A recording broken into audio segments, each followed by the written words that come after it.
The Gauge would like your help in understanding you better. All you need to do to help out is fill out a simple audience survey.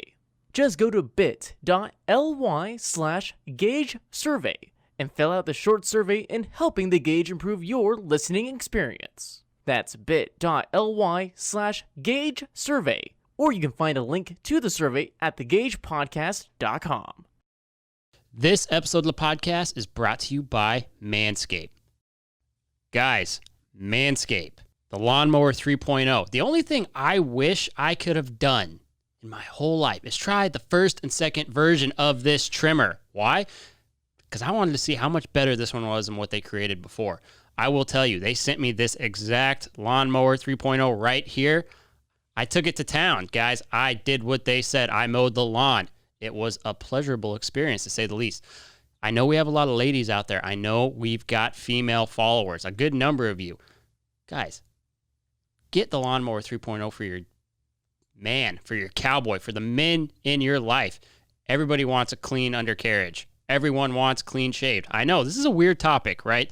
It's a little bit weird, but in this Lawnmower 3.0, you have the most premium trimmer on the market. It's waterproof, guys. You've got 90 minutes of battery life with this sucker. You've got this little LED light. You see that? Yeah, you can trim in the dark. If you don't want anybody to see you, you can trim in the dark. Maybe that's in a living quarters horse trailer. Point is, I will never use another trimmer in my life. Once you guys get your Lawnmower 3.0, you will never, ever use another trimmer. With their ceramic blades, they've got a 7,000 RPM motor with quiet stroke technology. Yeah, quiet stroke technology. You cannot go wrong with the Lawnmower 3.0, guys. It's the newest version from Manscaped. Get yourself right. We're cowboys. We're not heathens. Manscaping is important. Take care of your manscaping, people. And guys, do I have a deal for you? You can get your very own Lawnmower 3.0 with a 20% discount plus free shipping. Yeah, 20% and free shipping. Come on, guys. You want that. Use promo code GAUGE at checkout. That is GAUGE at checkout when you go to manscaped.com. You'll thank me later. Manscaped.com. This is The Gauge with host Chance Conradu. Are you freaking serious? It's Conrado. This is The Gauge, and I am Chance Conrado. On this episode of the podcast, we have got my man, the preacher man, Jordan Weaver. He is the pastor at Shiloh Ranch Cowboy Church, all the way up in Powell Butte, Oregon. That is a long way from Texas, people. Still, though, Jordan's a great guy. His approach to kind of teaching, faith, the way he operates a church is a way that I really enjoy. He is just a kind of a no BS guy as it pertains to himself, to faith, the Bible. I feel like I learned a lot from him in the conversations I've had with him, not on the podcast, off the podcast, and also on the podcast. He also started a nonprofit organization called 1017 Cattle Project. I don't know if I'm saying it right. It might be 1017 Cattle Project. That doesn't sound as cool. But they basically donate beef and feed the needy. And I mean, he's very well known for that. He's a great guy. Also ropes, does all that stuff. Check it out. This is, people want to hear the truth. Well, yeah. and I'll be as honest as I feel like I can be without uncovering anybody, because I'm super happy with where I am now. But it would have been hard to explain to me as a kid how this life would have it all aligned with what I wanted out of life. Does that make sense? Yeah. But now when I run into people who have questions, that to me, I'm so much more passionate about people who are skeptical than people who are like all in. Right. Because to be honest, like, being a preacher's kid and grandkid and stuff like that, you're always raised around people like their aspirations are Bible school. That's what they want. And I was like, ugh. Like, even to this day, there's not a lot of common ground with somebody who like had aspirations for occupational ministry. So you were basically the stereotypical preacher's kid. You're like, get me the hell out of here. Yeah. I could not wait to get out of church on Sundays to put on like my blue jeans and my boots again. Really? Because, I just hated church. I hated standing there. I hated the smell. I hated the people. I mean, even now, like thinking about being in church as a kid, and like my dad was a missionary, so we'd be in a lot of different churches. And you talk about skeptical. Like, you see that, oh, wait a minute, this isn't unique or new. This is a formula. Yeah. And hundreds of churches have figured out that it works. And so now this isn't unique or original. This is how you gain a following or, create an income and stuff. And man, even as a kid, you smell it and you're like, okay, so I can't believe within 30 seconds. All right, we're ready. We're starting. Again, I did not tell you I was ready. We're good. Hey, I talk. Normally, I can talk. you don't say we're ready. We're just ready. You should always say go. I always need like a thumbs up. No, you need Jesus, son. You're lying. I always give you a thumbs up if I'm ready to go. Yeah. To be clear, we are this or this. We are okay, thumbs okay, up. all right, we are yeah. good to go. I will start watching my everywhere language. else. You are being a little snippy today, I young will. Tyler. I will stop. I will watch Hey, my I'll language. make sure that starting I'm now. not missing any great content here. So I have okay, this is funny. So I have a very funny story I'll lead with that this just happened today about watching my language. So unfortunately, one of my flaws is I am not good at watching my language, especially because we have a full bar, which you saw for this show. So things loosen up a little bit, right? Absolutely. And just like you were saying, you're like, I was not a good Christian. I don't think I could be a Christian. There's still times where I'm like, I don't know how to be a Christian sometimes. Yeah. And it's been in my life since birth. Right. And so I got this is funny. I got a text from my father this morning, really early. I go to the gym at like 6:30 in the morning. This is at like 6:30, and he's from Colorado, so it was like 5:30 for him. The guy who texted him was from Utah, so it was even earlier. Right. And guy asked him for my phone number, so I said, okay, maybe he wants to do an advertisement or something. A lot of people reach out to me a lot, and so I call the guy back. Turns out he's a Mormon guy who is a big fan of the podcast. Awesome. Who has kids who are a big fan of the podcast. And he leads with, hey, just so you know, I'm one of those, I hope he listens because it was, I actually really enjoyed what he said, but I'm one of those crazy Mormons. And I wanted to talk to you about your language on the show. I think what you do is amazing. I think it's great. My kids will never watch a Joe Rogan though. They'll never watch a Conor McGregor, probably because he's heard me reference Conor McGregor on this show. But I really like your podcast. Right. First of all, I was like, well, thank you for including me even in the same sentences as those guys. For sure. But, That's a huge compliment. I don't care if you say shit, damn, or hell, but you can't say the F word. That's like the line. That's where he's like, but that one, that's the one. Yeah. Which I was like, this is very interesting. So was he like asking you to change your method? He really didn't ask me for anything, but I guess he just thought, and I respect that somebody would go through the work of trying to track down a phone number for me because I don't put it out there publicly. Sure. He landed on my dad somehow, asked my dad, and my dad was like, who are you?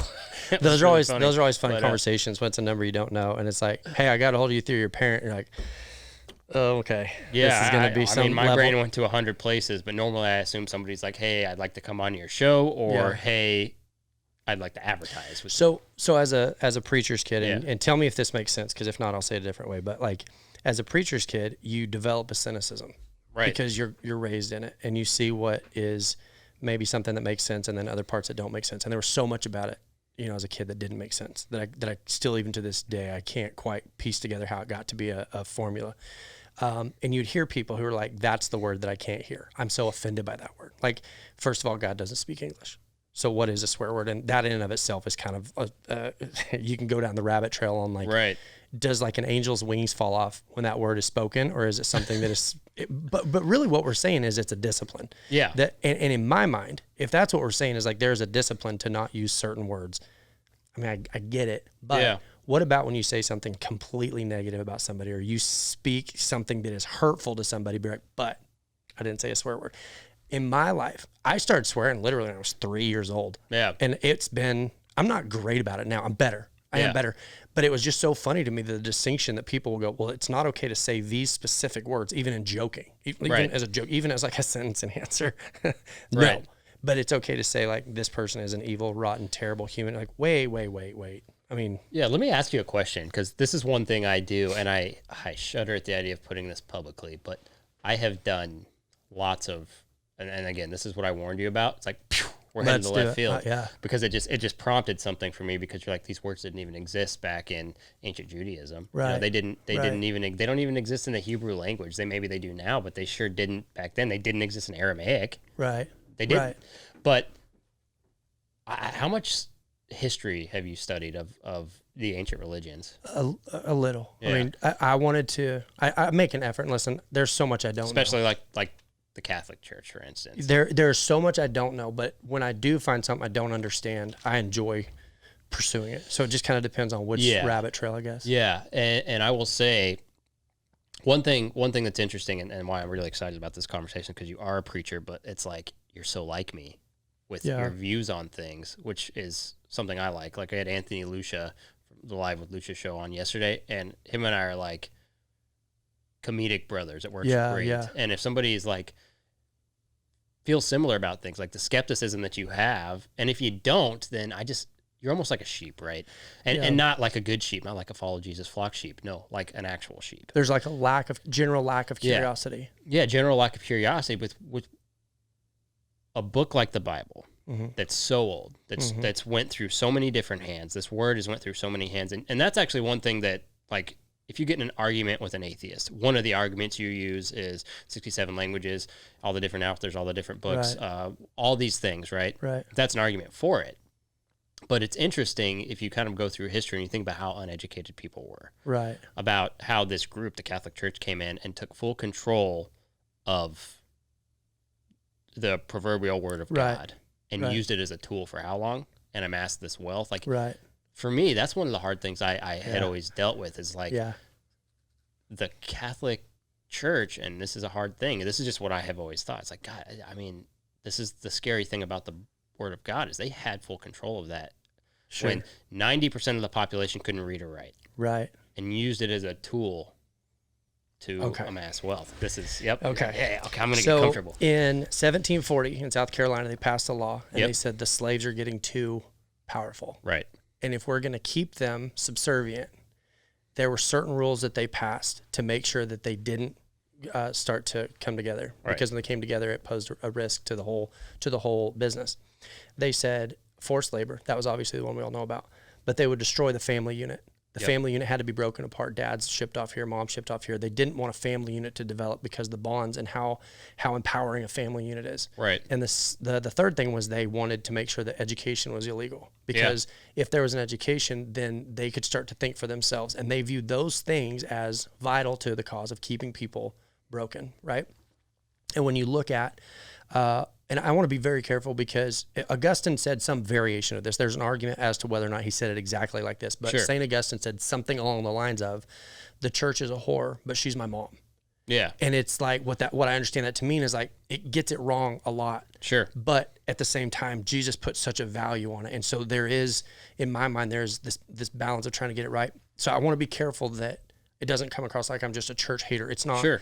But if you're not careful, what happens is the church says, we want you to show up and give money.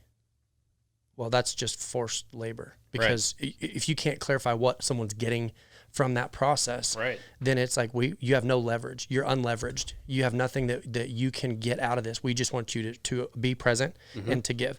And then we want to make sure that the men are disengaged. And I know this sounds it's not intentional, but most churches, if you look, they're 80% women. Yeah. Which means the women and children are struggling to try to stay, they don't want to quit. They don't want to walk away. And maybe you'd say, this is kind of like where you were. I know it was where I was. It was never Jesus I had an issue with. It was all the other stuff. But the family unit gets broken apart. But the main one is an illiteracy. And what I mean by that is that, I'll tell you what it says. You don't have to know it for yourself. I'll tell you what it says. And when you look at the 1740 law that's passed in South Carolina and what has happened in a lot of church settings, and I don't know if it's specifically the Catholic Church. I know their role, but I'm saying like broader than that. Yeah, it's just there's so much data on the Catholic exactly. Church. So it's very easy to type in a YouTube video and then go down a 4-hour rabbit hole and be like, what the hell did these people do back then? But if that's true, if what I'm saying is true, then what has happened is that churches, rather than being a community where people are empowered and more literate and the families are sort of enhanced, and they're leveraging the ability to, like, their lives are better because of the presence of God and what the word actually says. If it's not those things, if it's, we want you to show up, give money, we don't care if your family stays together, and we don't care if you're literate, it's actually a spiritual plantation. And so I think any model that looks like a spiritual plantation that sort of robs from your ability to feel independent, I have a hesitation with. Sure. And what I mean by that is, I'm not nervous that somebody's going to become so literate according to what the word says. And I understand what you're saying about has it changed? Has the real core of it changed? But There's a verse in the Bible that says that our faithlessness doesn't cancel out God's faithfulness. So it's one of two things. There is a God or there isn't. If there's not a God, none of this matters anyway. This is just sort of a cosmetic conversation. But if there is a God, that means he would have taken extra care to make sure that even as people are being people the way that he knows that they are, that the core of what he wanted to communicate to us through the word stays intact despite the best efforts of ill-meaning people. Does that make sense? No, it absolutely does. And it's funny you say that because one of my, like, I'm sure you've argued with atheists many times, right? Or I wouldn't even say to argue. If you can manage a good conversation, it's a usually pretty valuable time, right? Right. But one of the core arguments I've always made, being the Philistine that I am, is that exactly that. Look, it's a 50-50 deal, right? Here's the thing. If I'm wrong and there is no God, all I did was live a better life. Right.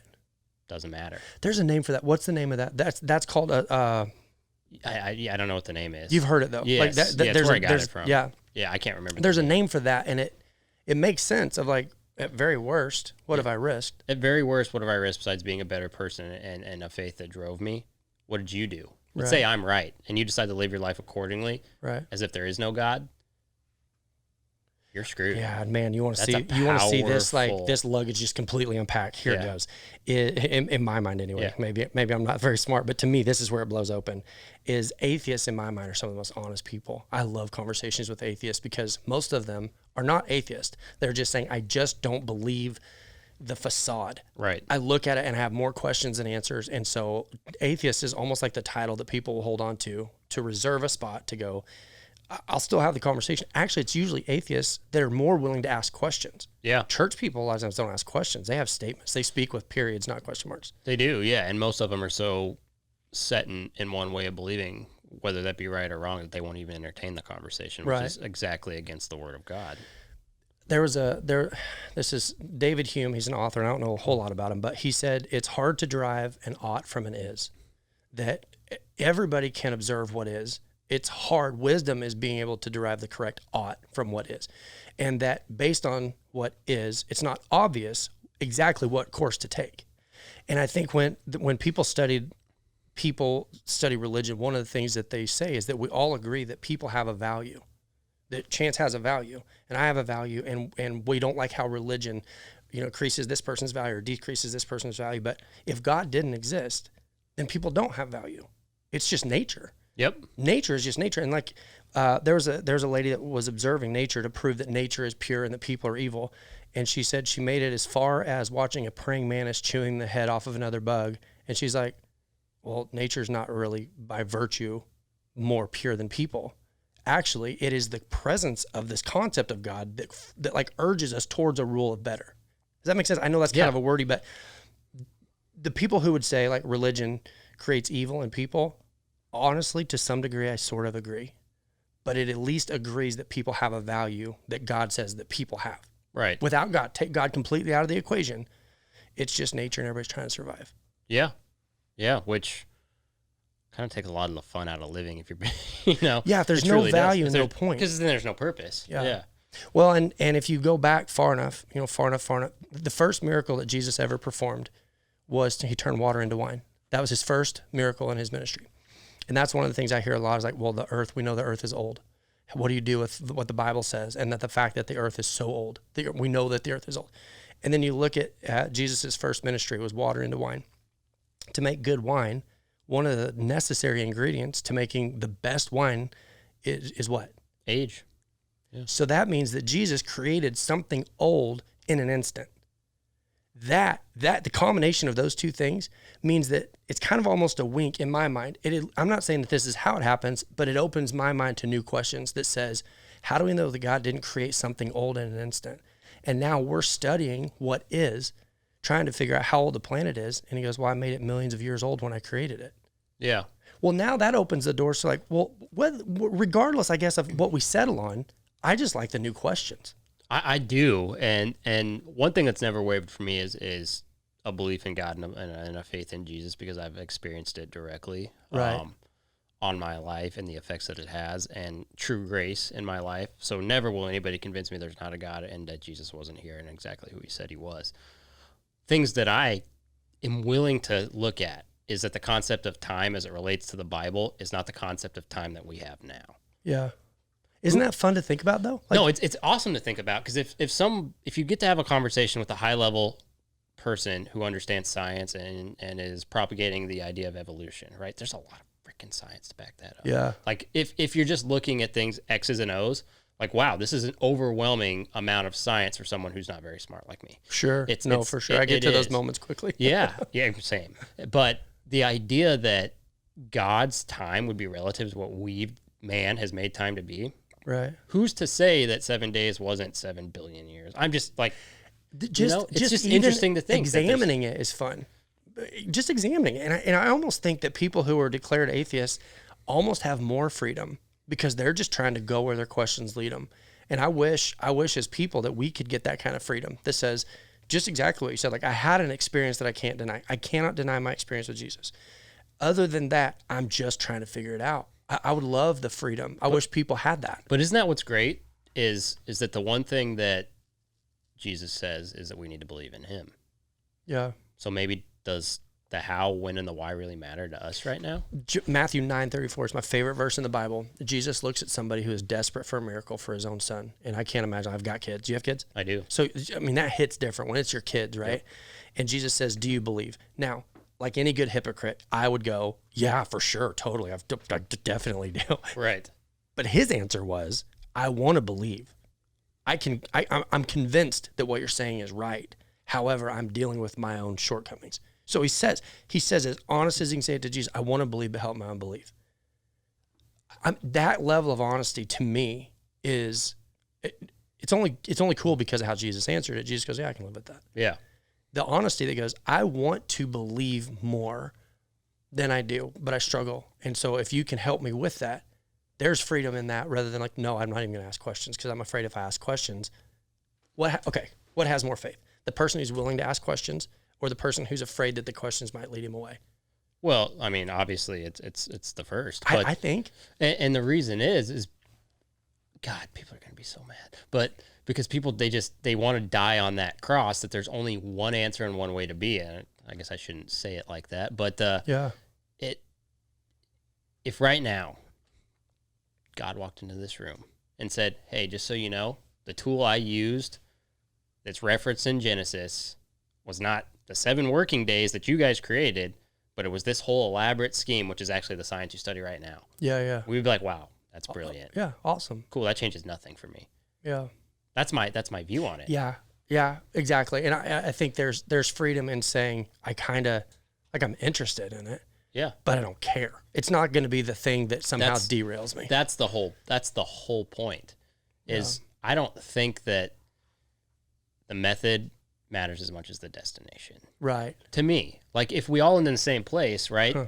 Like if this science or this Baptist guy or this Catholic guy, we all ended the same destination, which is faith in God and belief in Jesus as our Lord and Savior. Does it matter if maybe Adam and Eve were actually monkeys? It doesn't matter. Is that a weird concept? It doesn't matter. This is where I like to kind of nerd out a little bit. And I'm not even saying that I know that I'm right. I don't know that I'm right. Yeah, I don't know that I'm right. I sound like an idiot right now. Well, no, still, not at all. I think we've been so trained in the formula, that we're kind of almost cast into this Christian formula. And that was what caused me to walk away from God for so long, is that I no matter how hard I tried, I didn't fit. I did not fit into the cast or into the mold. But I never stopped loving Jesus. And so now to be able to come back and go, man, I don't know. I love those kinds of questions, because religion, one of the things that the world's religions share in common is that there is an enlightened person, and he says, this is how I got to where I'm going to get, and this is how you can get to where I am. And that's sort of the stamped version of religion. And that is what we have made Christianity. And that to me is the distinction, that's not what Jesus taught. Jesus didn't say, I've worked my way up to the top of the mountain, and if you'll do what I did, you can get there. Yeah. That's why I struggled. Jesus came and he goes, you'll never do it. How many times do you see people that are like, I can never do that? And Jesus is like, I know. So I'm going to do it for you. And then what I'll do is I'll take your punishment, and then we'll swap. I'll trade you and I'll give it to you. Not you can earn it. It's I'll give it to you. And every other religion in the world, you can go to the bottom of every other world religion. Jesus was the only one that said, I'll do it and give it to you for free, versus I did it, now you do it too. Yeah. And so when I've caught myself in those moments of like, I'm not doing it right, what I'm actually saying is I'm falling back into that old human mindset that says, I'm going to do this to earn it. Right. Here's where that's scary for me. What if I did? Yeah. What if I did? What if I was so good that I checked all the boxes? Then I would somehow think that God owed me. And I think that's gross. I'm like, man, that's worse. I'm less afraid of being bad than being so good that I'm arrogant and haughty and I think that I'm better than people and I'm judgmental. And if you did it the way I did it, I am so much more comfortable with going, no, I wasn't going to get close. Yeah. Not even close. I wasn't even started. Which is interesting, right? Because if you talk to non-religious people, which everyone needs to do, like Sure. if you believe in Jesus, it's one of the main callings, Right. right? It truly is. Now you're supposed to bring him to Christ, but I don't think you can do that without having just a friendly conversation first, especially in today's world. There's something about specific religious people, and we all know the types. Like, if you do this or this, well, then you're not welcome in this family. Mm-hmm. Or if you are this or that, right, then you're not welcome in this family. If you believe this or this, you're not welcome in this family. Right. Right. And whether that family is a literal family or it's a church or it's a group of people. Right. That's a lot of the religion people know and a lot of the reason why people leave it. Oh man. And that was me. I mean, I was aware that I was never going to get there.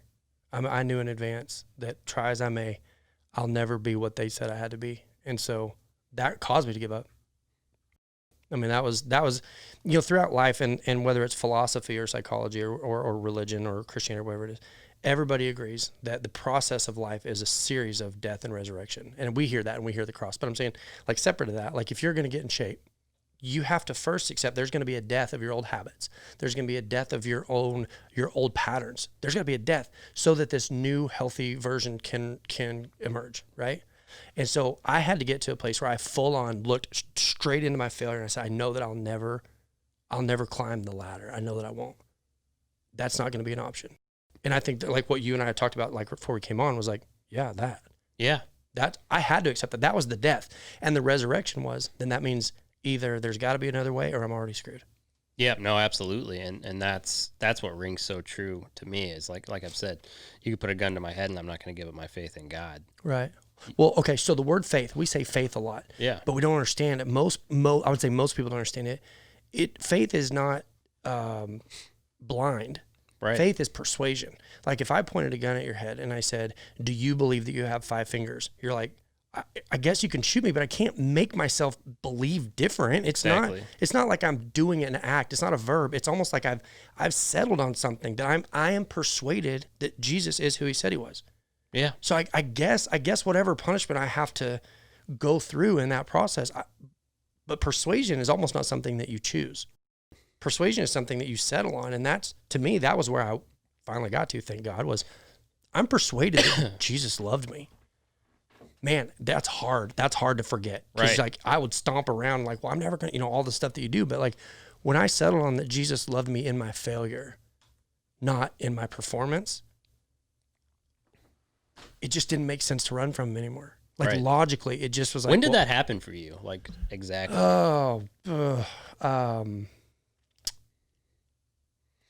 Early 20s, something like that. Like when I was in high school, I would, I'd say this stuff and you go through the rules. And like college, I don't even think I was professing to be a Christian at that point. But I hurt my knee and I was home and I was just home. And it's like anything, like you're gone for a while and your phone stops ringing. And when I grew up, I don't know if people would know this.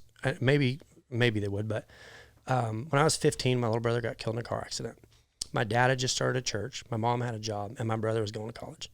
And so like, I was working through all that, and at 15, you're kind of lost anyway. 15, I mean, gosh, if anybody knew me before I was 24, this is my official apology to everyone. But like the rodeo world kind of became my family on the weekends. And I loved being gone. I loved being around them. And that to me felt like more like home. Right. And I don't think I was ever destined to go rodeo or anything like that.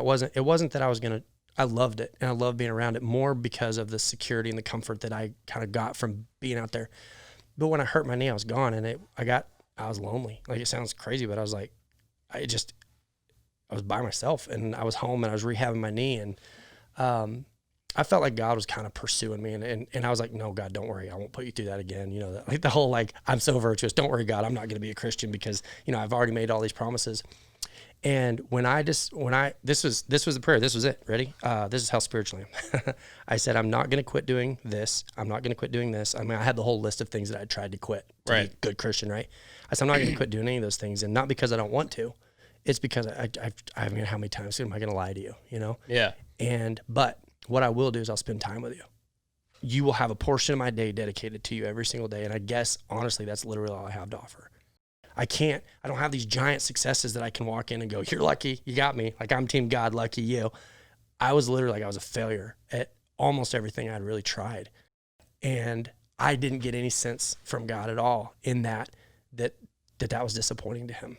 I didn't get this sense that he was like, no, not until you can, X, Y, Z. So to your point, my experience was I almost experienced it before I understood it. Like I had to live through it and then intellectually go back and try to understand what I was being taught, if that makes sense. It does. So it makes a lot of sense to me. I mean, mine's a little different, but mine was a complete and total sense of, I don't like this. I don't like what you're saying. I don't like that you're telling me that I can't do this, that I can't party on the weekends, that I can't do certain things. So I'm going to ignore it. Mm-hmm. I'm going to completely and totally ignore it. I know you're there. Right. And you know what? When I fuck up, when I screw up, oh my God, I said the thing you said not Can you please never ever censor yourself in front of me ever again as long as we're friends? Yeah. I'm doing it for doing it for this gentleman in Utah's children. The guy in Utah, his children. Sorry, guy. But we have an explicit rating on our podcast. They should know. No way. Okay. All right. I feel way better if I do slip now that up. you've met me, is that surprising? Yeah, exactly. But it was just this is deep stuff. But that's what we do here. Pull back layers. Normally they're not mine though. Normally they're yours in this case. But it was just this because I just enjoyed being rotten. Actually, like I can't think of a better way to put it. Like I enjoyed being rotten, and I enjoyed doing rotten things. Mm-hmm. And it was like God's always there. Yeah. Like always like and like you just know that's there. You know what I mean? And it sounds it's really crazy, but it's always there. Do you to not do those things for some reason? The author of Dr. Jekyll and Mr. Hyde, Joseph Levinson, he was raised in a Baptist church. And the original book, Dr. Jekyll and Mr. Hyde, he said he began to face his own duality. And what he meant by that was he could never be fully happy. This is the basis of the story of Dr. Jekyll and Mr. Hyde. It's this guy, just what you said, like I think if I could be fully happy in my sin and then turn that off and be fully happy in my spiritual growth, and then turn that off, and I could be, because as it is, I'm both. We face our own duality, and no matter what I do, I offend the other. Yeah, no, that is a literal personification of exactly how I felt growing up, and to this day still feel sometimes. I mean, it just is, and for me, I've always had a hard time. Very few churches are relatable to me, especially in Texas for some reason, at least in this area, because I have these mega churches. They just there's something that you're bringing to this conversation right now that nothing against those type of churches, but can't. And sometimes it's just that the total oversimplification or over positivity they bring around, just like, that's not the world. Yeah. What you're telling me is not the world. Joel Osteen, like what you're telling me is that's not the world. And it sounds great, right? And you're handing me this beautiful thing in this basket that says, do this, this, and this, and you'll achieve the kingdom of heaven. It's like, what about everything in the middle? If faith is persuasion, then what do you do with the fact that someone lays it out and you deep down you go, it sounds good. I just can't make myself believe that. I'm not against it. Like I'm not trying to put anybody out of business. I literally just struggled to believe that what you're saying is right. What does a person do with that? Yeah. Because we know we're supposed to go, yes, sir, okay, sounds good. And deep down, you bury those questions. But whatever is true in your life, what if you were to ask full on, what do I do with the fact that I struggle to believe that? Yeah. And I mean, I think the deepest revelations of God's nature have come in moments where I go, I can't make myself believe that God hates the people you're saying that he hates. I can't believe that. I can't. If faith is persuasion, then my honesty comes from like, I literally want to know the answers. I want to settle on something. Yeah. But as it stands, I have a lot of questions. And just like that guy that said, like, I want to believe, but help my unbelief. Jesus goes, that's fine. That's fine. I can live with that. You ever listen to Jordan Peterson? I have. I've listened to some of his stuff. Like, he's got some Bible teaching actually from sort of a secular position. It's brilliant to me, and it resonates with me. And it's interesting because when somebody's that intelligent, oh man, but they're also that skeptical, but then they also tell you they believe in God, right? But they're not exactly sure of the method, right? Sometimes I relate to things like that, just because somebody who didn't believe in God read the Bible, right? And I'm not necessarily, I don't know exactly that's what he did, but I just picking pieces from what I can remember right now, but read it. And then after it's like, okay, yes. Yeah, this is true. Now, I'm not necessarily sure that all these proverbs are completely and totally literal. Like, I'm not actually sure that Jonah actually was inside of a whale. Right. Like, I'm not sure that that's not just the whole thing's not just a metaphor. Well, it was like for 3 days and nights, right? Yeah. And then he is like death and resurrection. Here's that theme again. Yeah. There's so many symbols in that story that kind of, regardless of how you decide to process it, the truth of what they're saying is there. No, absolutely.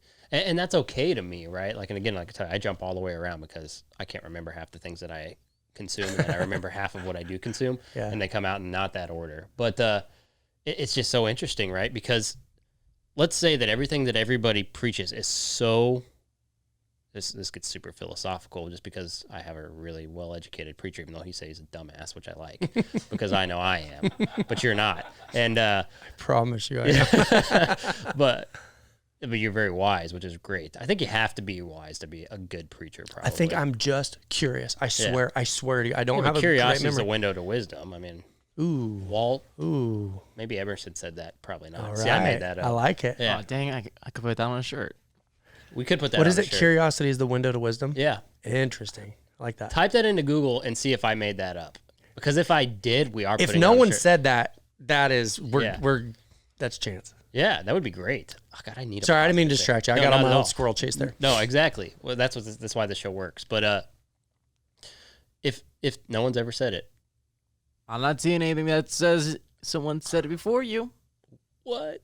Let's go. Let's go. All right. Congratulations. That's a brilliant statement. That's a great statement. All right, we got to trademark that. And more squirrel talk, because now I can use the metaphor that a blind squirrel gets a nut every once in a while. There you go. I love it. Perfect. But I lost my train of thought. Anyway, if every proverb in the Bible, especially the Old Testament stuff, is a metaphor, well, that's okay. Like, to me, that doesn't bother me. Like, I don't actually care if somebody was swallowed for a whale because they didn't want to go call out the certain people and tell them they were living their life wrong. Because that's perfect. Because there's been so many times where I feel like I've been called to go tell somebody they were living their life wrong. You know, and not like you're living your life wrong. Like, hey. No, engage at a loving level somehow. Just go love on them and see if you get the opportunity. Where you just see that you should do that. But I'm like, it's not my deal. Yeah. It's not my deal. Right. I don't want to do that, which is why I relate so well to that Jonah story. It's like, so what happens? You leave that situation, the guilt, the inevitable thing that you were probably worried to happen to them happens to them. Maybe you could have prevented it. And maybe that guilt, maybe that shame that you didn't do it for your own selfish reasons is you being metaphorically swallowed up. Right. Because you're consumed with that guilt. Oh, man. You want to go down? How much time do we have? Oh, there's a good rabbit hole right here, but it's kind of... take it. Okay. No, we've got plenty of time. So on the scale, you said shame, and shame was one of my favorite things. Because I that was like my big struggle in life, was shame of it didn't matter what I did, I felt like I was doing it wrong. When we think of love, the opposite of love, I think if you were to poll people in the world, you think that the opposite of love would be hate. We think that that's the ends of the scale. But in fact, actually, cortisol is released in your brain physically. Cortisol gets released in your brain in moments of shame. And cortisol is what causes fight or flight. Yep. You either turn and defend or you disappear. Yeah, cortisol is a stress hormone. Yep. So when in moments of shame, your brain physically releases cortisol. Fear is shame. Shame is fear. Fear, shame is the same. And so in moments of fear, your brain releases a chemical that says it is either time to turn and defend what I did wrong as being right, or shame causes you to disappear because you don't want to face it. So the opposite, there's a book called God-Shaped Brain by a guy named Timothy Jennings. And his argument is that love and fear are the two ends of the spectrum. And that's the question everybody has of God. If God's a good God, why is there suffering? If God is a good God, how could he allow suffering? Well, the problem with that is if there is no God, then suffering's not even bad. The only scale by which you could indict God is a scale that says people are valuable. So it's not even intellectually honest. But love and fear being the opposite, that when moments of altruistic love or outward seeking love, that actually releases chemicals in your brain that offset the effects of cortisol. That people are physically, your brain is physically healthier operating in love. And so there's a verse in the Bible that says, based on nature, we should understand the love of God. And I'm not getting that exactly right, but his point was, when you look at how our world is set up, the one thing that allows for life on this planet is what? Have you studied this at all? It's water. Yeah, water. Water is the thing. Well, look at the cycle of water. Water exists in the ocean. It gives itself to the clouds. The clouds give that same water to the land. The land creates life, and then it gives it back to the ocean. There is a cycle. That is the model of how love works. When you breathe in oxygen created by the plants. You breathe in, it enriches your body, and that's what keeps you alive. And then you bring back out carbon dioxide. So it's this in and out. It's a circuitry, right? And that what fear does is it severs the circuitry, where we begin to self-preserve. Fear says, my benefit over yours. And love says, no, your benefit over mine. And that we have to be people who can love and accept love and give love. But that when we start to understand the role that shame plays, shame actually severs us from the life of, imagine if greed, for instance, you breathe in the air and you go, no, I earned it. This is mine. I'm not giving it back. The same air that you breathed in turns into poison in your body. You have to breathe it back out. And so when you start looking at shame of, I should have done this or I should have done that, the opposite of that would be, if I were to operate in love, there's not a set of rules of how I have to treat my wife and kids. There's nobody that's going to show up at my door and police officer, I got to give you a ticket because you're mean to your wife. I love my wife because I love my wife. I will naturally fulfill whatever rules there would be based on loving that person, right? And so I think that to me was like a giant shift in my thinking was, anytime that I'm experiencing shame, it's because I've believed something fear related. I'm afraid I messed it up. I'm afraid I did it wrong. I'm afraid God might be mad at me. I might not be achieving what I'm supposed to be achieving. If I can train myself to start thinking in terms of like, if I really, really love that person, how would I engage? And a lot of the times, actually, instead of me confronting them about doing something I wish they wouldn't, it's how can I love them so much that they know that I care? And if something were to come up and I get to talk to them, great. But I went to churches and I was a kid. I feel like I'm kind of rambling here. No, please do. It comes out being very good. Okay. Well, thank you. So when I was a kid, we'd go to church and like you would get a bicycle if you invited someone to church. Well, I wasn't trying to bring people to church. I was trying to win a bike, right? And I think when you engage somebody, but you've got an ulterior motive, like C.S. Lewis said, it's impossible to make a good impression when you're thinking about the kind of impression you're making. When you try to engage someone to change their behavior, they pick up on it. And there's no way to disguise what is your actual motive. If my motive is to literally try to be someone who loves God and loves people and actually loves people the way that God loved me, I find that those conversations organically sort of take place. Right. If I feel like that I am engaging because I am under pressure to do so, then I'm not operating in love anymore. Now I'm operating in fear again. And so Old Testament, New Testament, how many times you read something in the Old Testament and you're like, is God scary? Is God like off his meds or what? Well, and that's one of the big arguments people make against God, right? Yes, yes. Is this just some bully sitting on an anthill just burning ants? And what happened? What happened? Why is he different in the New Testament? Did God change? And what you find is exactly what you said about the Jonah and the well. Everything you find in the Old Testament, you can take in the New Testament and you overlay them. And what happened physically in the Old Testament happens spiritually in the New Testament.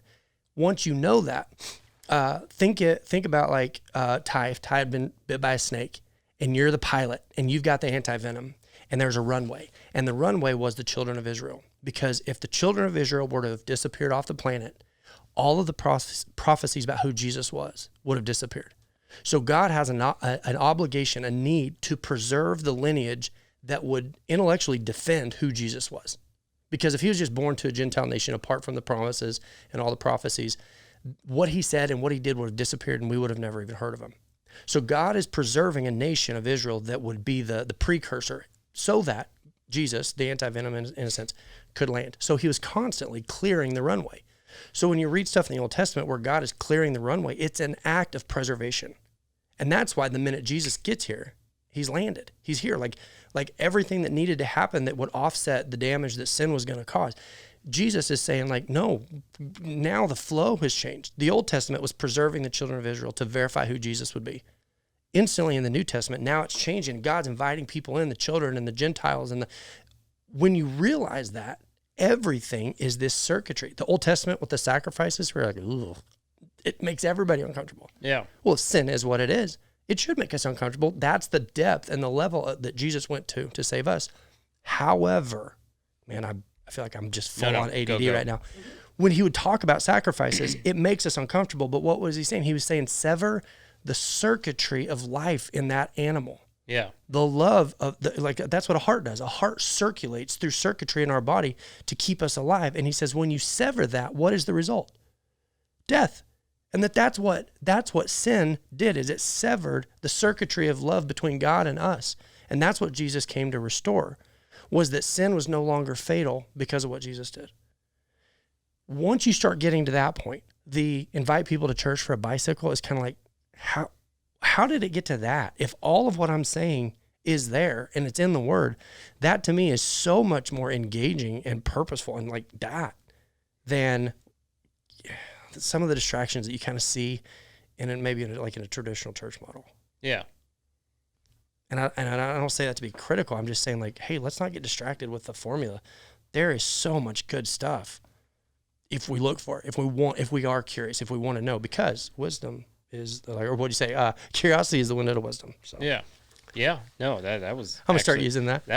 It's yours. It was a great rabbit hole, I will say. And I just feel like I'm getting so much knowledge out of what you're telling me. I wish I had like 6 hours.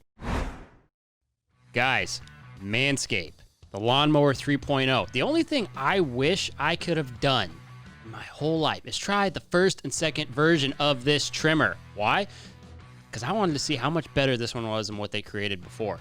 I will tell you, they sent me this exact Lawnmower 3.0 right here. I took it to town. Guys, I did what they said. I mowed the lawn. It was a pleasurable experience, to say the least. I know we have a lot of ladies out there. I know we've got female followers, a good number of you. Guys, get the Lawnmower 3.0 for your man, for your cowboy, for the men in your life. Everybody wants a clean undercarriage. Everyone wants clean shaved. I know, this is a weird topic, right? It's a little bit weird, but in this Lawnmower 3.0, you have the most premium trimmer on the market. It's waterproof, guys. You've got 90 minutes of battery life with this sucker. You've got this little LED light. You see that? Yeah, you can trim in the dark. If you don't want anybody to see you, you can trim in the dark. Maybe that's in a living quarters horse trailer. Point is, I will never use another trimmer in my life. Once you guys get your Lawnmower 3.0, you will never, ever use another trimmer. With their ceramic blades, they've got a 7,000 RPM motor with quiet stroke technology. Yeah, quiet stroke technology. You cannot go wrong with the Lawnmower 3.0, guys. It's the newest version from Manscaped. Get yourself right. We're cowboys. We're not heathens. Manscaping is important. Take care of your manscaping, people. And guys, do I have a deal for you? You can get your very own Lawnmower 3.0 with a 20% discount plus free shipping. Yeah, 20% and free shipping. Come on, guys. You want that. Use promo code GAUGE at checkout. That is GAUGE at checkout when you go to manscaped.com. You'll thank me later. Manscaped.com. It's interesting. And one of the questions I always ask non-denominational preachers, right, is like their opinion of Judaism. Because, and I'm only asking you this because I'm just curious. Mm-hmm. And I ask a lot of people this, the fact that Jews don't accept Jesus. Right. You know, there's obviously Messianic Jews or Messianic. How do they say it? Yeah. Messianic Judaism, but just true pure Judaism. And the reason it's on my mind is because of all these great peace treaties that just got brokered for Israel, which is an interesting thing if you read the Bible. Right. And you're like, uh-oh. Exactly. Like, are we getting at the end? I'm in my 20s. Is this the last chapter? Yeah, exactly. I mean, because it kind of feels like that. It's like, okay, here's this terrible plague. Here's all these things going on. People are going crazy. Yeah. Oh, great. Right. Israel's where it's supposed to be. This is not fun. Yeah. But don't buy green bananas. Yeah, exactly. But why is that, do you think? And I may be something that you don't know. It may have something to do with just history, but I don't know. I'm just hoping maybe you do. Yeah. why the complete and total refusal to move from the Old Testament period to the New Testament, accept that. There was the thing that is Christianity is the largest religion in the world, right? I think so. I think it's a third of the planet. A third of the whether planet they are is or not. Christianity. I mean, it's definitely the largest. What the exact is, I mean, it's the largest. But, Jesus was a Jew. Mm-hmm. Judaism was the window to Christianity. I use the word window a lot. Right. Everybody walked through that window. Why is it that the population that produced this, that spread open that pathway that you just talked about, refuses to acknowledge Christ? It's strange. It's woven. I believe it's woven into us that the gospel, the Jesus on the cross, raised from the dead gospel, does two things. It exposes us for being hopelessly lost. Right. Not because we were so bad, but compared to what God is, right? That we were in desperate need. That's the first thing the gospel reveals. And the second thing is how much God loves us. And I think it's natural human reaction to go, because if I walked up and I were to give you something and we don't have like a super close relationship, you would be like, no, let me pay you. I don't feel comfortable taking something from you. Like it's human nature. So what we do is like, well, I know that I'm bad, but I'm going to be just a little bit better. Right. And every time I get a little bit better, then God doesn't have to be quite as good to save me as he does to have to save this other guy. Right. And so what I see a lot in Judaism is like this earning. And in the Old Testament, there was three types of law. There was moral law, there was ceremonial law, and it was different.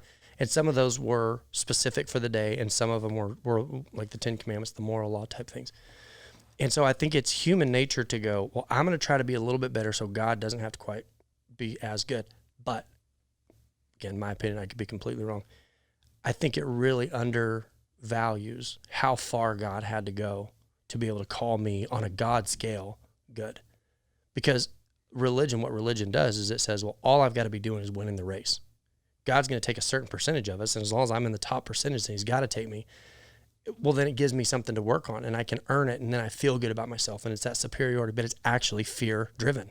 It's a fear that I'm not going to outperform the next guy. And again, perfect love casts out all fear. And so the religion based on performance is a fear-based religion. How long have we been going? I don't know, but it's not long enough, clearly. So we see the enemy doing this thing in the Bible where he would offer you something. And if you take it, then he has a request. Well, I gave you this, so here's what I'd like. And if you don't do that, he goes, well, I'm going to demand that you do this because I did something for you. And then there's a threat. And if you don't, and then this final step is death. Those are the five: gift, request, demand, threat, death, right? And this was always throughout the whole Bible. This was his, and we know people like this. Well, I did something nice for you. Well, yeah. I mean, like every bad crime organization that's ever existed, even now, like that was exactly what they did. Yeah, silver or bullet, like the Escobar thing, right? Yep. And so what's interesting to me, and death isn't always like a physical death. Everybody wants to be included. And whether we admit it or not, everybody wants to be included where we go or have access.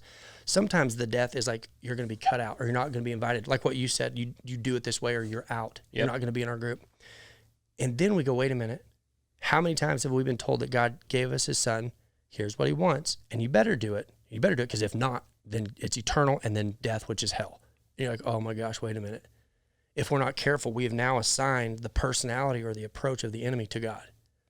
Right? And we go, that can't be it. It has to be something different because God and the enemy don't operate on the exact same scale. If you think of it as God is pursuing, and finally in the end, when we do happen to go whatever direction we happen to go, it's ultimately God going, okay, I'm going to give you what you asked for. Okay, all right, hands off. Like it's an allowance of going the direction we want to go. And any religion that is based on do this or else is actually closer to what we see the enemy doing throughout the whole Bible than what we see Jesus doing. Yeah. You know, it doesn't make sense that Jesus would tell the woman caught in adultery, like, neither then do I condemn you. What about the paralytic that comes in and he says, Jesus goes, your sins are forgiven. He didn't say anything. He didn't go through the rules and all the things that we say are so necessary. He was a paralytic. He was laying there and God said, your sins are forgiven. And they go, he didn't do it right. Yeah. So somewhere in here, we've got to, in my mind, we've got to start reestablishing the pursuit of God. Not that we were so good, but that God pursued us till we eventually became persuaded. And then we go, well, there's a lot I don't know.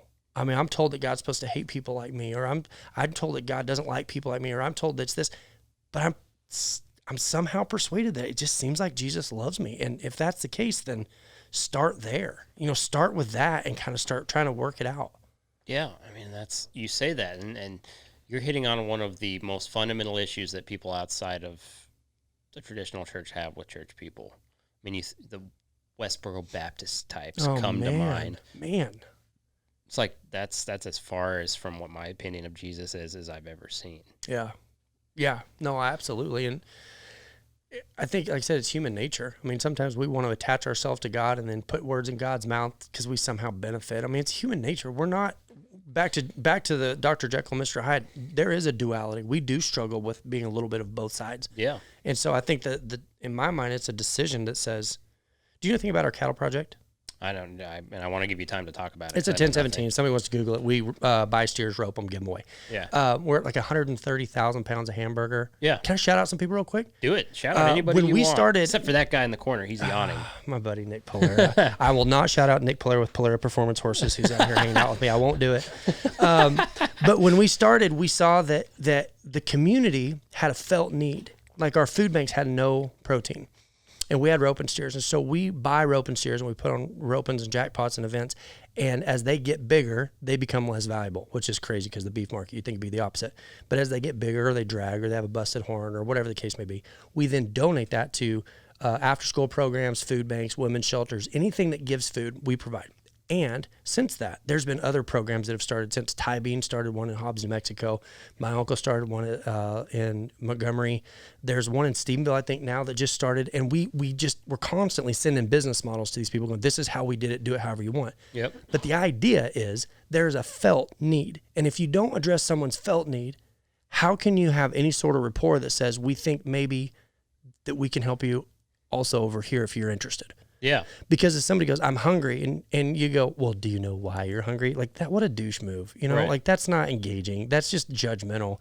And I love that so much about it's called the 1017 Project. And that's what I love about it is we are literally saying, here's a felt need. We get it. You're hungry. You need food. Here you go. That's it. Right. It's barrier free. I don't care what their beliefs are. I don't care what their programs are. I don't care. If you're hungry, we will provide cattle. This year during COVID, what was interesting in Central Oregon was that you were limited in how much beef you could buy at the grocery store. If you went to Fred Meyer or Costco, you got one beef item or a meat item. That was it. But at the food banks in Central Oregon, they had more beef than they could fit in the freezers. And it's not just beef. It's better hamburger than you can buy because we don't take the prime cuts out. All of it gets included into the hamburger. All the prime cuts go into hamburger. And so the hamburger they're giving away actually is better than what you can buy. And all these other food banks that have all this shelf space, it creates a meal out of everything else that they've got, whether it's noodles or sauces or mixes or whatever. And a pound of hamburger equates to about 4 meals. Like a quarter pound of hamburger is what they figure it takes to create a meal. And when I was able to start understanding the nature of God, which was, I'm going to feed you and there's no request. I love you. And if there's an opportunity we get to speak into your life someday, great. But it's not like this is our qualifier.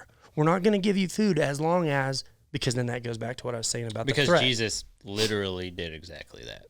Yeah. And so that to me has been the most exciting, that when we have been a part of something that is now growing and replicating, and it's not even a franchise. Like if they want to rope steers and give them away, go for it. In fact, if someone's listening and goes, I could do that. Yeah, you could do it.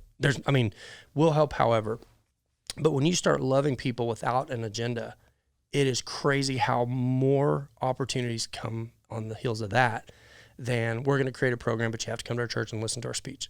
This isn't timeshare. Like we're not going to give you a golf club if you sit and listen to us talk for an hour. Like, no, it's just free. We want this to be available because most of the kids that get hamburger from us didn't get to pick their parents. Yeah. It's how cool is that to be able to, as a church, provide a need in a community that says, hey, we just see something that we can do, and that's what we want to do. I mean, to me, fundamentally, I think that's exactly what probably a church is intended to do, right? There's an outspoken atheist in our community that donates hay. Really? So my point is like, hey, if I say I pastor a church, we pastor a church called Shiloh Ranch, and it's all digital. The whole thing, everything we do is digital, even though we have live gatherings. Sure. When I tell people I pastor a church, they're like, ugh, I'm not a church person. Instantly, conversation's over. And I'm like, I get it. I didn't think I was a church person for a long time. But if we're the church that provides food, yeah, for some reason, that's the language everybody speaks. They're like, no kidding, I've heard of that. A buddy of mine was at a barbecue a couple years ago at a cul-de-sac in town. Right. And there was families from the east side of the state and the west side of the state, and they were talking, not knowing this guy had any connection to us. And they were talking about the church that gives cows away. Like, for some reason, providing rather than asking, when you get to a place where you can, it's almost like you're giving from the excess that God's done in your life. Right. Rather than like, look at me, look what I'm doing. And it's like you're trying to capitalize on this program. Which is one of the hardest things as a human, right? Is to not do the look at me, look at what I don't think you ever get over it. I think it's a maintenance program. Yeah. You know, you catch yourself, like, anybody that does anything is going to catch themselves going, I guess I'm doing pretty good. Yeah. Ugh. And I hate that. I hate it when I catch myself doing that, but I want to be aware of it. Right. How do you avoid it? I don't know. Yeah, I was hoping you were going to tell me, but you're not. I haven't figured out a way to overcome my humanity. I don't know how to do that. Right. I mean, I could admit it. I can tell you, like, there are times I have all the rope and steers I could possibly rope. Yeah. It's not like it's not beneficial to me. I gain from this. I don't know how to. I'll admit it, and like, yeah, I win from this also. Like, I love it, but to say that you're ever 100% selfless, I don't know if I'll ever get there. I mean, maybe we're not supposed to be 100% selfless, right? I mean, because you have to do a certain amount of self-serving to be able to serve others. Yeah. You know, to a certain degree, and that may sound weird, but like, well, they say maybe you wouldn't have had the idea to do that if you weren't benefiting from it. I mean, then you wouldn't have the motivation to probably go through with it. Right. Well, and I don't know if the stats are still current. It used to be that 1,500 people left occupational ministry a month. Really? And the number one reason was burnout. They really started off with the heart to do the right thing, and there was no sustainability. Like, it wasn't built into the program. And so, right. What's the number one critique nationally of preachers? They make a lot of money. It's the ones that make all the money. Yeah. It's the mega churches. I mean, it's that the they little set their local own salaries, I think, right? Isn't that one of the Well, yeah, things? it's kind of weird because the government doesn't oversee the board, and like there are things that I've always thought that was so strange that a preacher sets his own salary. I'm not sure if that's how it works. Yeah, and I could be totally bastardizing there are, what that's. Well, there are. Maybe there are, but like for us, for instance, we have a board, and that board dictates all of that. And there's what's called a Richard Hammer's Rules of Reasonability, if this helps for someone out there like mad at church. That the CIA, what am I saying? The IRS, one of those. CIA? It's the FBI. Infiltrated the church? That's exactly Okay, right. I'm really out now. Yeah, every amount of good I just undid right there. No, the IRS has what's called a Richard Hammer Rules of Reasonability that says, based on your size and your income, the demographics and all that, like, it should be within this margin, and the board dictates that. Where was I going with this? Oh, the sustainability thing, right? And I think somebody goes in and like, well, I don't want to be one of those preachers. Like, that's our gold standard of what we want to avoid. And so they don't create sustainability. Well, 5 years down the road, they leave the ministry because they're burnt out. And my thought is, like, there is got to be a balance that says, don't burn out in 5 years, but don't create yourself this position that sort of almost distracts from the message of what you're trying to teach. Sure. And so sustainability means a maintenance program. To your point, you're exactly right. There's got to be some sort of maintenance program that allows you to. Well, yeah, I mean, because you have to be able to thrive in life and what have you, right? It's like you're going to have kids and a family. You're not going to live in a shoebox and be John the Baptist. I respect that, but I'll tell you what, like, the people who worship money can be rich or poor. Yeah. Because sometimes the poor people are like, I'm not like rich people. You're still focusing on money. You're still giving it so much of your focus that both can be wrong. Well, and it's interesting because the Bible doesn't necessarily say that you shouldn't be rich at all. It doesn't say that, at least to my knowledge, and I mean, I've spent a good enough time in there and even been curious about this. As I've had certain business successes, you almost feel guilty when you do. Mm-hmm. But there's that shame thing again. No matter where you go, it's always you there. almost feel guilty when you do. But I can't find anywhere in the Bible where it necessarily says that being wealthy is the wrong thing. No, it's more the precursors to that. Do you almost, in the stuff that you study, do you almost get the sense that God is almost bored with money? It's not like he says we put so much focus on it and so much of our attention to it, but it's almost like God's like, I kind of don't care. Like, if you're doing great and you're successful, be generous. That's great. And if you don't have any money, you're not disqualified. But it's almost like, yeah, I just don't think that it matters. And right. just, it's, if you get to a point where you just don't care about money, even if you have a lot of it, then I don't. Money is just a thing. It doesn't have the control in your life. I don't see that it's inherently evil or inherently good in any way. It's just, if you're somebody who worked hard and you have a lot of money and you're an asshole, yeah, cool. I think money's a problem. Right. If you're a guy who worked hard and you have a lot of money, but you're great and you're generous and you're kind, how do you have a problem with that person? Yeah. Yeah. Well, and I think, and gosh, I'm sorry in advance because I'm not against the guy. I don't listen to a lot of what he says, so I don't know. But I think that was the reason that Joel Osteen got so much negative press, was that during the flood, they weren't opening the church and letting people in. Exactly. And just strategically, just from a logistics standpoint, I'm not telling you what to do. Yeah, and I'll openly say I'm not a Joel Osteen fan. It looks kind of like, that's not good press.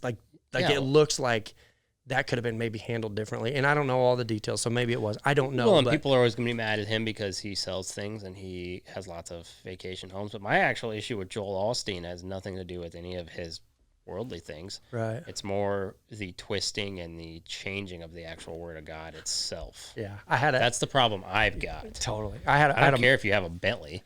Exactly. See, and that's kind of my point. It's like, I don't know. I don't want to give it that much of my bandwidth. I don't know the answer. I don't know. Whatever. Yeah. Just don't be opposite of what you're teaching. We had the fires in the Northwest. Obviously, it was terrible. It was a terrible deal. And so we were videoing transitions for the service, and I told Jacob, he's our Thai.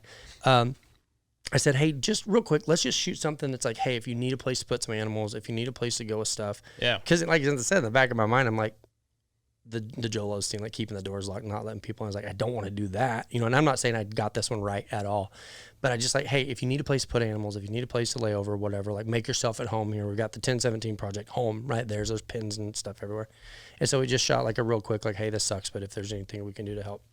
It gets like 750 shares. Goes like for the Northwest, that goes like Northwest viral, right? Yeah. And what was so funny is people are messaging me like, that's so cool, that's so awesome, that's so generous, and this and that. And like, not one animal came to our place. Nobody knew. We were just far enough away that nobody was coming. And I was like, I feel like such a hypocrite because I genuinely offered. You can't control that outcome, but I got so much like social equity out of it. I'm like, I didn't even do anything. So I don't know how you win. I don't think you lock people out of your basement during a flood, but I mean, and people are always going to be critical of him, and there's no way you're going to ever know that guy or whatever. I just personally have an issue with the changing of the words. Would you say that it's almost like a smell test? Because I think sometimes we can't put our fingers on exactly what. It's like a smell test. Like something doesn't smell right in this. Something seems. Maybe I can't put my finger on exactly what it is. It just doesn't. What's a prayer cloth anyway? Why do I need to buy one for you? Yeah, I'm just like, it's just silly. And I'm a black and white kind of guy when it comes to those sort of things. And I'm not going to judge anybody. Like, dude, good for you. You were able to make all that work. That's great. I'm sure a lot of people get a lot of great things from you. Yeah. Television, it's good TV slot. Yeah. I and like I said, because as a preacher's kid, I'm naturally skeptical. My question would be like, fine, what is the reason for it? Like, what was your thought process? What led you to that point to start doing that? And like, I don't know, like naturally I'm a little hesitant, but like, I would be curious and that's my thing. I just don't know. And because I don't know, smell test, this is a little weird. And then you look at like, I got a lot of houses. Oh, that's a nice helicopter. I don't have a helicopter, but it'd be cool to have one. But, it's and then just the contradictions with the word. And it's like, I'm not here to criticize somebody I'm literally never going to be able to have a conversation with. I should say that. Maybe, who knows. But either way, it's just, there's a certain reality with the Bible. And if you change the words, it just bugs me. Yeah. Whether or not I agree with those words or not, it just bugs me. And if you were to No, I change Ty's words, Ty says, I like blueberry Red Bull, and you go and say, Ty likes raspberry Red Bull. Cool, I have a problem with that. That's not what he said. I like coconut berry Red Bull, FYI. For the record. Again, don't tell people that. We've talked about this. Yeah. But it's the same thing like with politics right now. It's like Trump says a bunch of dumb crap. But when people go out purposefully misrepresent, like, no, he didn't say that. Or, but you're neglecting the most important thing in any and all conversations, context. Right. There's an intellectual honesty that when you fully know what was being communicated and you willfully change it to fit a narrative, there's this is just a lie. And it doesn't matter. Like if in an argument, for instance, like if I'm in an argument with somebody that I do know and they say something and they don't say it exactly right, but I knew what they meant, but I could. You're not going to punish them for that. Yeah, that's just like the spirit of what was being communicated. There's an intellectual honesty to it. Like, don't you hate that when you're having an argument with somebody and you say something and then they go, and you're like, come on, you know what I meant. When I first got married, that was one of the things like I had to learn was don't go too far down into an argument until I'm sure what I'm actually frustrated about, because I would get into an argument and then I'd be like, honey, I got to be honest with you, like, this isn't actually what I'm mad about. Now that I'm talking about it, it's something completely over here. Like, I'm so sorry that we spent so much time about something I'm not even mad about. That's literally marriage. It's someone that you are, it's kind of the creation of marriage, is like, it's somebody that you sort of butt heads with long enough that you eventually sort of get better. Well, and that's so great. That's why I mentioned Jordan Peterson. And he's like, marriage is someone to contend with. Yes, that's a better way. That's that guy's smart. That's a better way of saying it. So smart, but I love listening to smart people, because I feel like if I can just get a little bit smarter, Same. these conversations get a little bit cleaner. But not clean enough. Obviously, we've been all over the place. But it's funny though, because that's what marriage is. If you have somebody to contend with, like, I don't think that arguing is inherently a bad thing. Right. It's maybe not recovering from the argument. If you hurt somebody, that's bad. But disagreeing is not a bad thing. Tell me, I was raised in a family that didn't mind fighting. And so, like, when we got married, I would say something and my wife would just be like, why would you say that? I'm like, because we're fighting and I think I'm winning because, And she's like, but it's not about the fight. Like, yeah, you're winning the fight, but like, we're married. Like, I'm your wife. You're supposed to care about the relationship. Why would you say that? Yeah, I had to learn that. About winning. I had to learn what it was like to be fair. What about, I'm completely changing the subject. No, not at all. What about the NFR? Like, how is that going to affect your deal? I mean, as far as this? Yeah.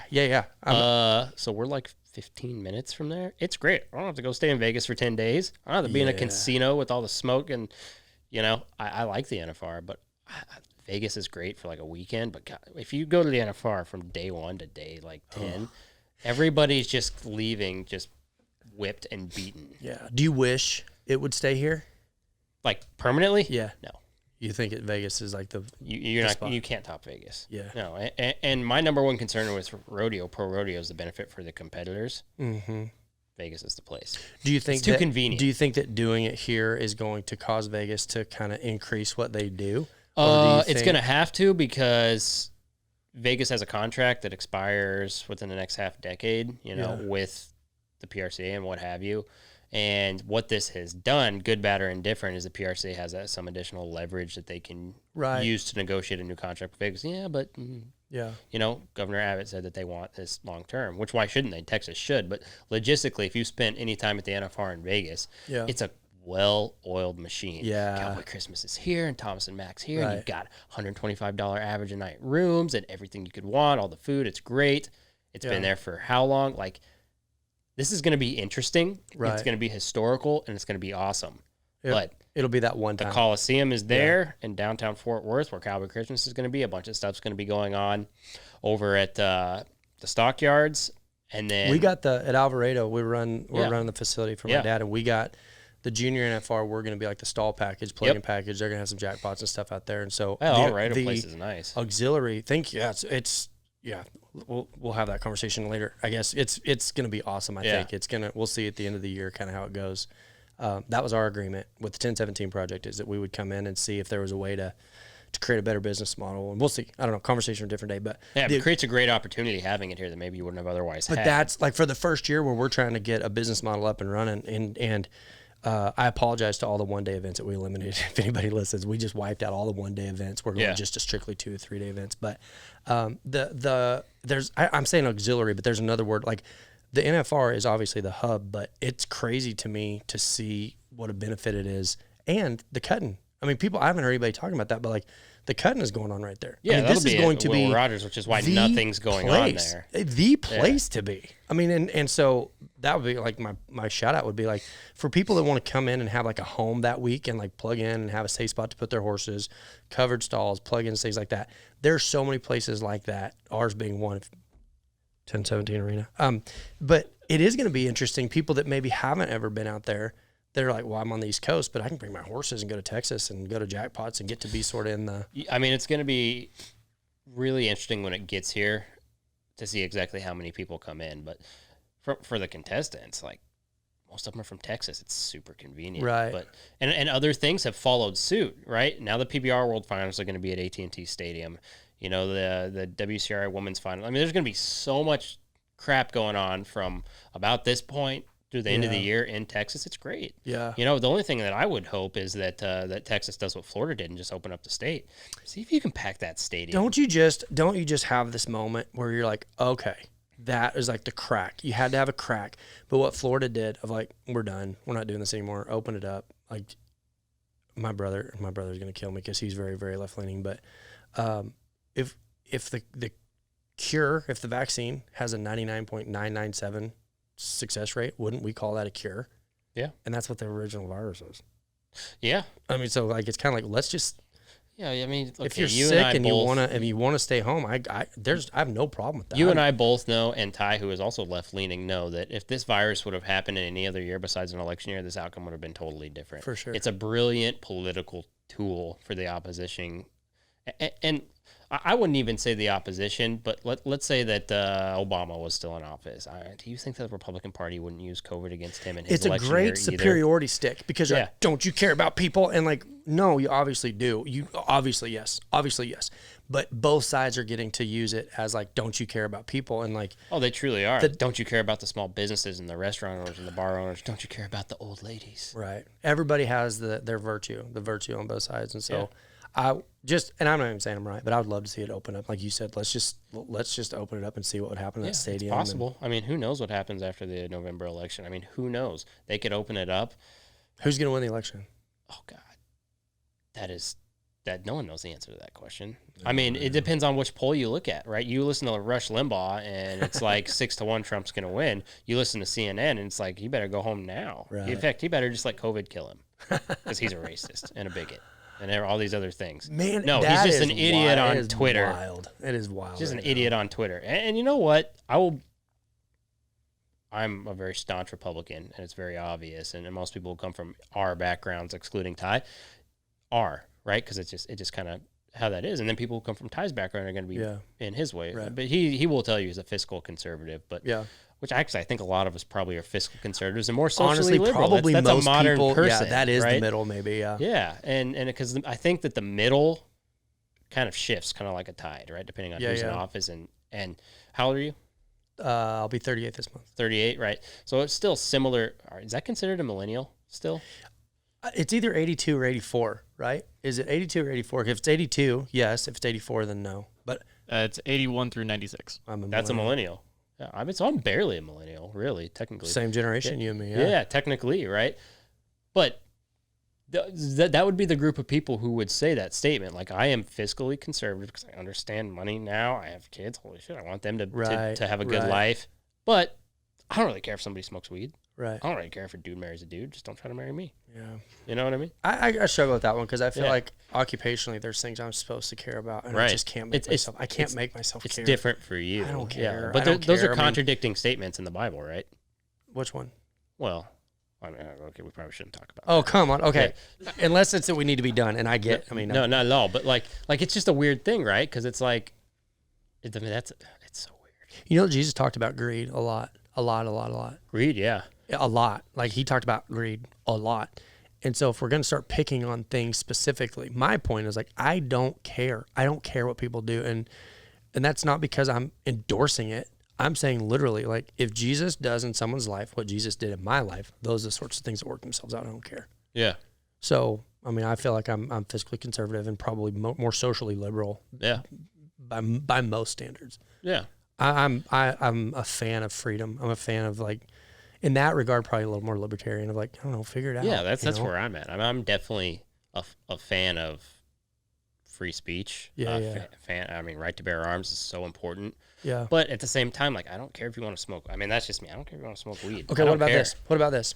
Speaking of free speech, if we start saying the word, pick one, I don't care, pick a word, and we say it so much over and over and over again, we call everybody, we cast this wide net, everybody's a bigot, everybody's a bigot. Then when you do come across an actual real life bigot, then the word's kind of diluted to the point it loses it. So free speech means there's got to be the ability to say both sides. And like, that's why the concept of hate speech is such a slippery slope, because like if you eliminate people's ability to speak, then you're eliminating the ability to defend both sides. I'm a fan of free speech because I feel like the best argument to prove that someone's an idiot is letting them talk. I mean, that is literally probably the best statement for why free speech is so important. Yeah, I mean, like, let them talk long enough, and they're going to kind of maybe collect What a are few your other opinions, ones. Ty? Just get in here, Ty. Wow. No, I was making a joke with what you said at Ty's expense. Uh-oh. You missed it. Did I just walk in the middle of something on accident? No, not at all. No, you said that the easiest way is to let people speak. Oh, so I was yeah. like, your turn to talk, Ty. I'm sorry. No, I it's missed okay. Ty. Ty gets picked on the show quite a bit. Yeah. Every time. Yeah, you got it pretty bad yesterday, actually. Yeah, it was pretty bad. Who was yesterday? Luckily, Anthony Lucia. Luckily, no one's going to hear it because I'm going Can to I edit tell it all you? out. He'll listen. I hope he listens. Can I tell you my favorite Anthony Lucia story? And I love Anthony. I'm such a fan. He listens to Here's my all of them. favorite Anthony Lucia story. My friend Alan Erickson one time, and Alan's just like an easy person to talk to. He's from Colorado, and he was staying at Alan Bach's house, and right over there near him was Anthony's. Well, Anthony was still younger, and Alan calls me one day and he's laughing. Alan Erickson, he's laughing. He's like, I got to tell you about a conversation I had today. And I hope he doesn't mind me saying this. So Anthony, forgive me if I'm not supposed to say this. Have you met Anthony? Yeah, no, I'm a fan. Like I love yeah, him. Like we being raised right around here. I lived here actually until I was you did, yeah. 29. Yeah. Yeah. But I've brought this up to This is Anthony one of the things I since, love. You could say anything to Anthony, and it's not going to fluster. He was having a bad day, which and I'm not saying like we're best friends, but I've been around him a lot. Yeah. And he said, he came over, he was really having a bad day. And I was like, what's up, man? He's like, my dad and I are arguing. Like, it's just been kind of a rough day. Like, the monkey slapped me and my dad wouldn't let me slap him back. And I was like, never in my life have I ever had to answer that. Like, I don't know how to give advice to that. Like, he got in a fight with a monkey and the dad wouldn't let him fight it back. And so there's never a time where I hear Anthony that story doesn't just come to mind. I mean, you could sum up Anthony Lucia's childhood with that one statement. Well, and the best part was that he was serious. Like, he didn't realize that what he was saying was funny. He's kind of like pouring his heart out to Alan, and Alan's kind of like, you're gonna have to give me a second. Yeah, it was fun. Yeah, talking to him's fun. Awesome. You got to listen to that one. Don't you think that it's like a breath of fresh air in the rodeo world when somebody's like a really gifted communicator or like entertainer like Alan? God.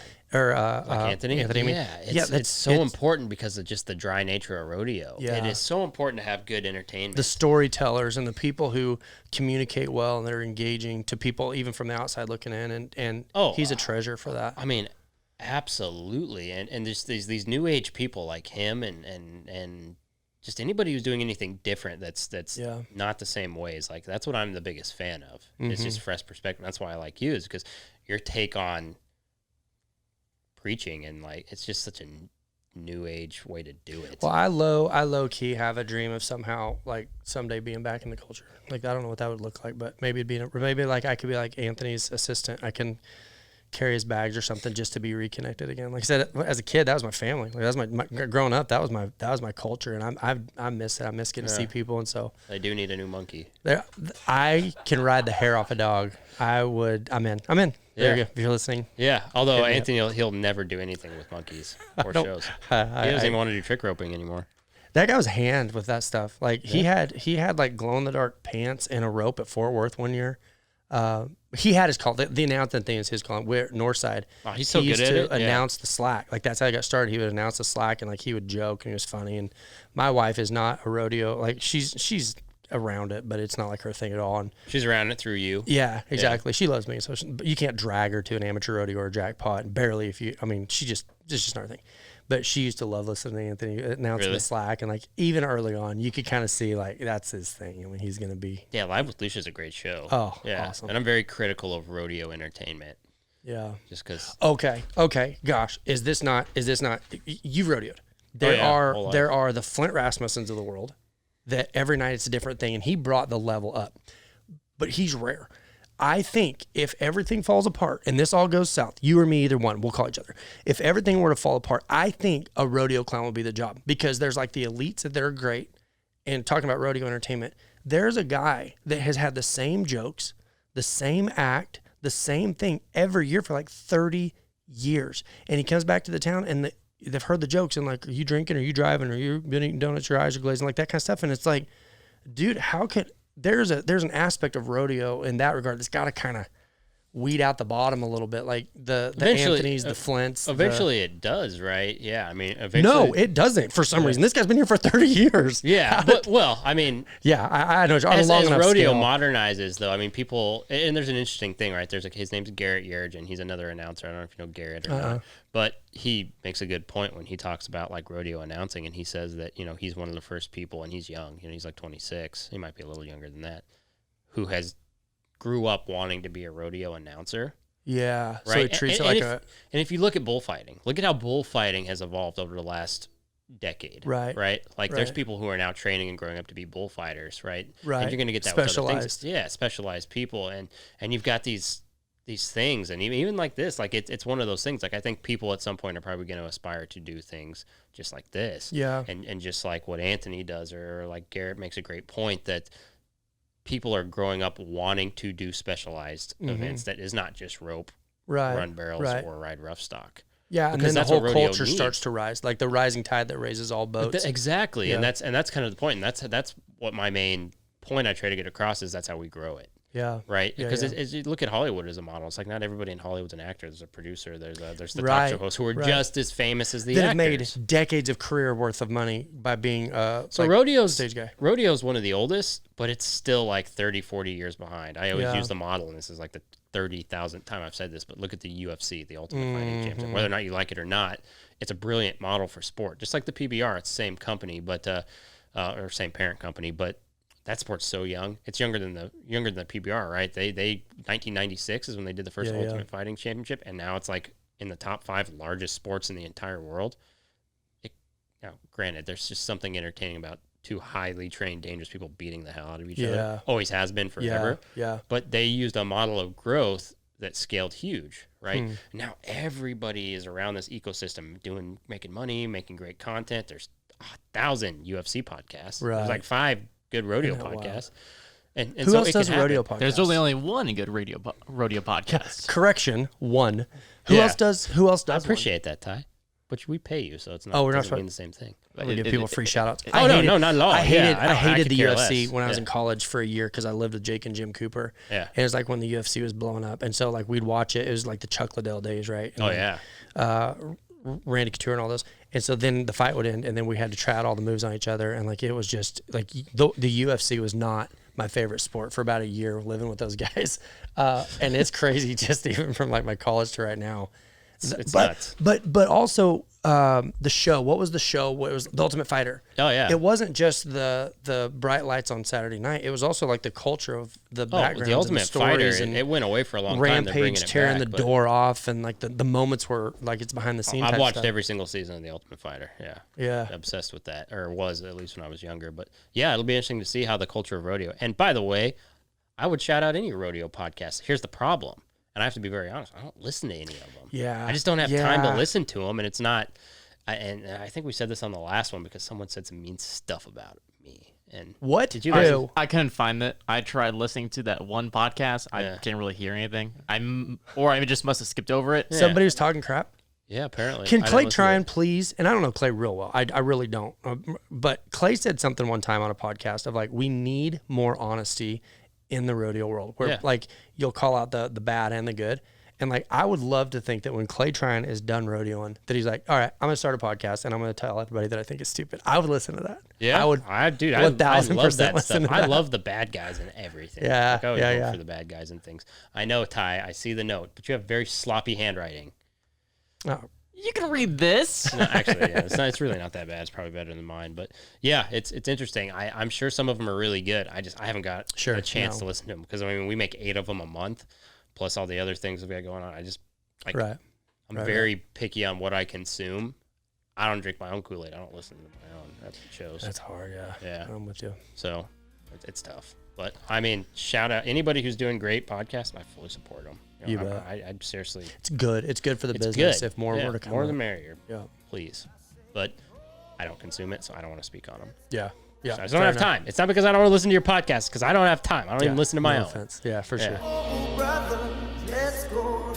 This has been The Gauge, hosted by me, Chance Conrado, produced and edited by our guy Ty Yeager. Shout out to the executive producers Dustin Pointer and Cody Denton. Marketing and content by Cassie Emerson. Our theme song is by Shay Ashshire and the Night Howlers. Make sure to rate and review this podcast, as well as follow The Gauge on Twitter, Instagram, and Facebook. And make sure to subscribe to The Gauge wherever you get your podcasts. We'll see you guys next time.